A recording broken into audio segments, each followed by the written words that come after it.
일을 두고 여러분에게 간청합니다. 여러분은 영이나 말이나 우리에게서 받았다고 하는 편지에 속아서 주님의 날이 벌써 왔다고 생각하게 되어 마음이 쉽게 흔들리거나 당황하는 일이 없도록 하십시오. 여러분은 아무에게도 어떤 방식으로도 속아 넘어가지 마십시오. 그날이 오기 전에 먼저 믿음을 배신하는 일이 생기고 불법자 곧 멸망의 자식이 나타날 것입니다. 그는 신이라고도 불리는 모든 것이나 예배의 대상이 되는 모든 것에 대항하고 그들 위로 자기를 높이는 자인데 하나님의 성전에 앉아서 자기가 하나님이라고 주장할 것입니다. 내가 여러분과 함께 있을 때 이런 일을 여러분에게 거듭 말했다는 것을 기억하지 못합니까? 여러분이 아는 대로 그자가 지금은 억제를 당하고 있지만 그의 때가 오면 나타날 것입니다. 불법의 비밀이 벌써 작동하고 있습니다. 다만 억제하시는 분이 물러나실 때까지는 그것을 억제하실 것입니다. 그때 불법자가 나타날 터인데 주 예수께서 그 입김으로 그를 죽이실 것이고 그 오시는 의 광채로 그를 멸하실 것입니다. 그 불법자의 나타남은 사탄의 작용에 따른 것인데 그는 온갖 능력과 표징과 거짓 이적을 행하고 또 온갖 불의한 속임수로 멸망을 받을 자들을 속일 것입니다. 그것은 멸망을 받을 자들이 자기를 구원하여 줄 진리에 대한 사랑을 받아들이지 않기 때문입니다. 그러므로 하나님께서는 미혹하게 하는 힘을 그들에게 보내셔서 그들로 하여금 거짓을 믿게 하십니다. 그것은 진리를 믿지 않고 불의를 기뻐하는 모든 사람들에게 심판을 내리시려는 것입니다. 이번에 한국 가서 여러 사람을 만났었는데 그 중에 한 분이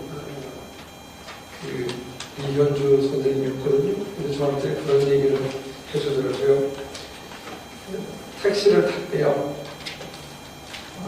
그래서 5만원짜리를 하나 냈는데 거스름 돈을 38,000원을 거슬러 주는데 종이를 한참 주더랍니다. 그래서 우스갯소리로 나는 한 장 드렸는데 어떻게 이렇게 10장 가까이 주십니까?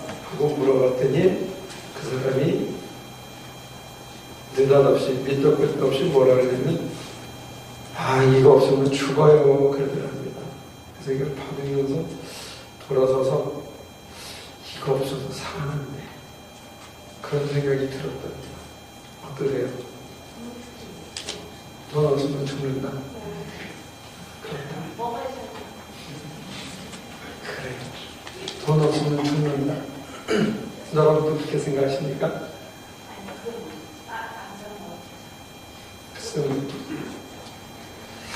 근데 돈 없어도 죽는데 차에 치여서도 죽고 사람이 죽는 이유가 여러 개가 있다. 병들어서도 죽고 물론 돈 있으면 병들어도 좀 오래 산대요. 병원비 내가지고 돈 있는 사람들이 돈 없는 사람들보다 조금 더 똑같은 병에 걸렸을 때 오래는 산답니다. 근데 돈 갖고도 해결이 안 되잖아. 느닷없이 차가 와서 덮친다든지 병 걸린다든지. 병 걸려면 돈 있는 사람도 죽더라. 그러니까 돈 말고 사람을 죽이는 게 참 여러 가지인데 사람들이 절망에 빠지면 이게 또 죽더라. 스스로 목숨을 끊기도 하고 사는 게 시들시들해서 죽기도 하고 또 사는 의미가 없어서 죽는 사람도 있고 일단 죽는 거는 여러 가지 이유가 있는데 돈도 그 중에 한 원인이 될지는 모릅니다. 근데 요즘은 사람들이 저처럼 이렇게 꼼꼼하게 따지면 싫어하고 그냥 돈 없으면 죽는다 이렇게 생각하는 거예요. 돈이 하나님의 자리에 서가지고 돈이면 다 된다 이렇게 그냥 따지지 않고 쉽게 믿는 것 같아요. 근데 오늘 예수님이 오실 그때도 하나님 대신에 하나님이 없어도 사실은 우리 죽거든요. 사는 의미가 뭔지 소망이 없고 또 사랑받지 못하다고 하는 것 때문에 사람들이 하나님이 없어도 사실은 죽는데, 이때 당시는 그 하나님의 자리에 모든 것을 다 할 수 있다고 생각하는 사람이 소위 이 황제들이었습니다. 황제들. 로마 황제, 팍스 로마나에서 로마가 인위적으로 만든 이 통일 제국에서는 로마로 모든 길이 통했고 모든 것이 로마에 의해서 통치돼서 황제는 뭐든지 할 수 있었습니다. 그는 곧 화육한 신이었습니다. 그래서 하나님의 자리에 앉아서 휘두르고 있었고, 그리고 그 로마의 통치 앞에 독립의 소망을 잃은 다윗 왕조의 회복을 기대했던 이스라엘 사람들은 절망 앞에서 뿔뿔이 흩어지게 됩니다.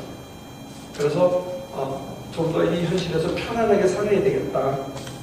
고개 잠깐 숙이면 편하게 사는데 해가지고 이 현실에서 권력을 잡으려고 하는 사두개인들도 나옵니다. 그 다음에 아니야, 그래도 하나님의 말씀대로 살아야지 하고 경직되게 살아가는데 그들을 실제로 움직이는 그 원동력은 뭐냐면 약간의 교만입니다. 내가 저 사람들보다 낫다. 나는 특별하다 하는 그런 잘났다고 하는 마음, 자기 스스로를 정당화시키는 이것 때문에 그 사람들은 살아낼 수 있는 힘을 얻었다는 거예요. 그런데 이제 그것도 저것도 꼴보기 싫은 사람들은 나는 정결하게 살아야지 하고 사막으로 들어가는 거죠. 그러니까 예수님이 오신 시대는 사실은 내적으로는 분열이 있었고 외적으로는 절망을 뒤덮은 어떤 세속적인 힘이 하나님을 대신하는 그런 현실 속에서 찾아왔던 것 같아요.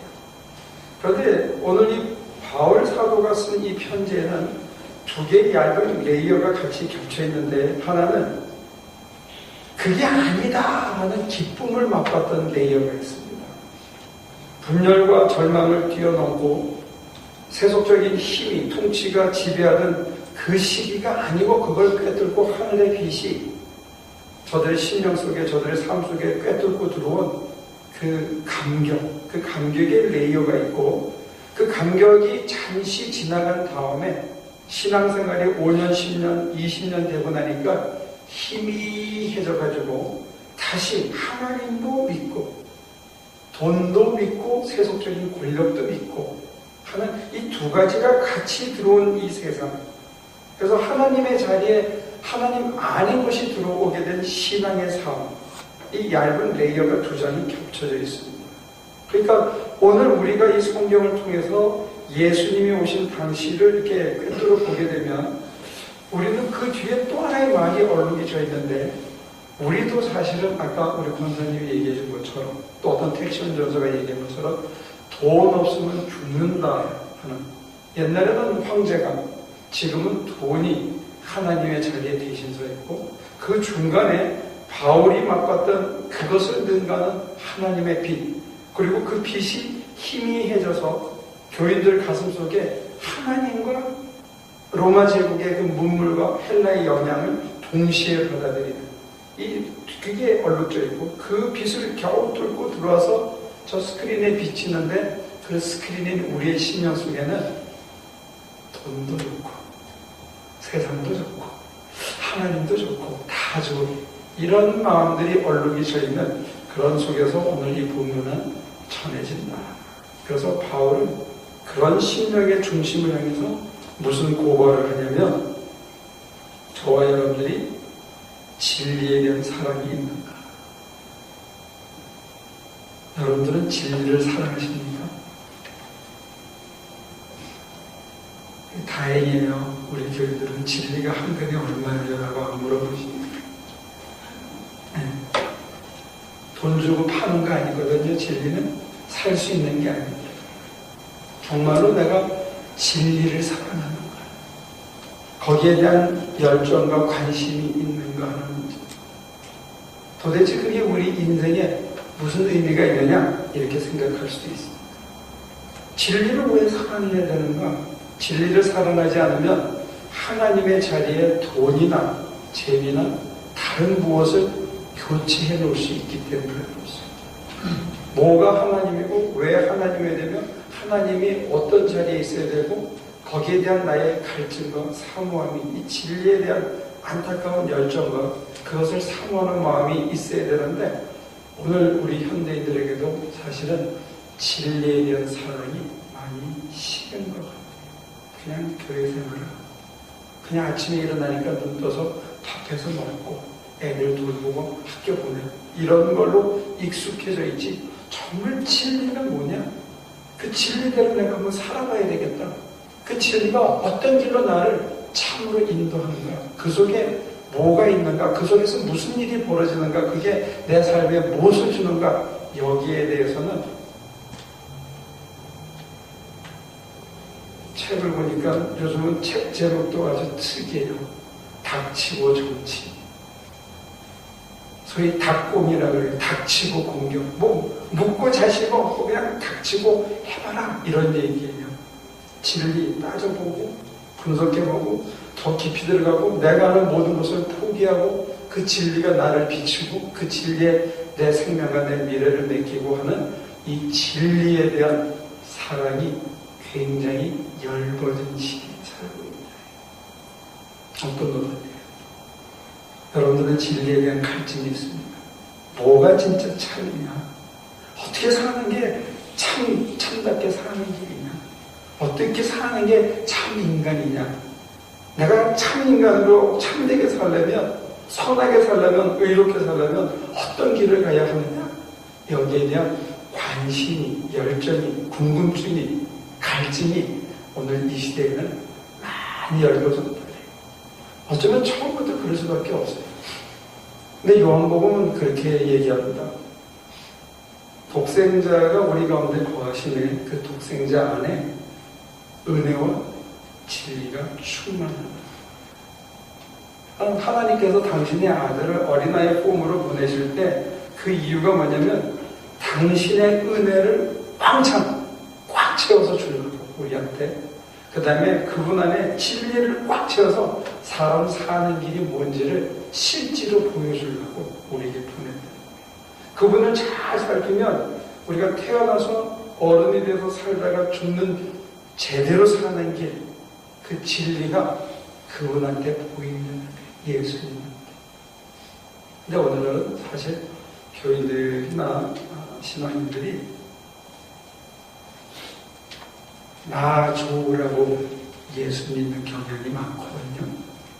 나 좋잖아, 나 편하자고, 내가 힘이 딸리니까 내 힘을 좀 어떻게 보충하려고 예수를 믿지, 예수가 진리이기 때문에 그 예수를 내가 따라가고 그 진리를 이루기 위해서 내가 살아가는 이거가 사실 많이 희미해졌다 하는 사실입니다. 이 순간은 뒤바뀐 것 같아요. 그래서 나 편하기 위해서 진리의 힘을, 진리의 지혜를 잠깐 빌렸다가 그게 나 편하게 살고 내가 재밌게 사는데 방해가 되면 두 눈도 안 쳐다보고 그냥 슬쩍 내려놓고 성큼성큼 걸어갈 수 있는 게 오늘 우리 신앙인의 어떤 투명한 모습이 아닌가 그렇게 봅니다. 그럼 사실 이 바울 선생님이 얘기하실 때하고 격세지감이 있고, 바울 선생님이 안타까워서 교인들한테 진리이신 예수 온 이유는 이거다라고 막 소리 지르고 안타까워하고 막 견책하고 하던 그 시기에 비해서 오늘 우리는 더 힘들어. 왜? 이 시기에는 성령의 강력한 역사 때문에 잠깐 빛이라도 봤거든요. 잠깐 하늘이라도 봤거든요. 그래서 그 달고 오면 진리의 말씀의 맛을 잠깐이라도 봤기 때문에 지금 내가 허트러져 있다 하는 것을 고발을 하면 가슴이 뜨끔할 수 있는 거예요.